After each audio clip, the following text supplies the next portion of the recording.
Rocked by budget cuts, state universities are enrolling more out-of-state and international students, and a lot of them are coming from China. Cali Carlin has been looking at the trend and getting a sense of who's getting squeezed. And Cali, what have you found? Well, Scarlett, the University of San Diego in California accepted 1,500 fewer Californian students this year in favor of out-of-state students. So why would the Golden State sell out its own tax-paying citizens? Well, as is often the case, it all goes back to money. Non-residents pay almost double in tuition. At UCSD, for example, it's $23,000 versus $13,000 for California residents. Meanwhile, the university argues it has no other choice since the state of California has sliced its funding by a quarter since 2008. Administrators say the state is no longer a reliable source of funding.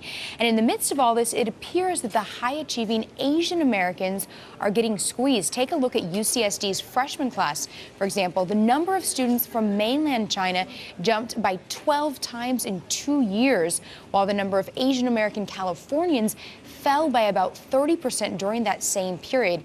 And it's not just the UCs going through this trend of accepting more out-of-state students. At Michigan State University, non-resident admissions now account for a quarter of undergraduates, with Chinese undergrad enrollment there soaring 23 times in the last 5 years. In fact, nationwide, 1 in 5 international students is now from China, and that number has nearly doubled in just 1 year thanks to China's burgeoning middle class. Plus, about a dozen U.S. colleges are capitalizing on this demand by opening campuses in China. Meanwhile, China has spent millions of dollars to establish institutes for Chinese language and culture at 75 American schools. Scarlett.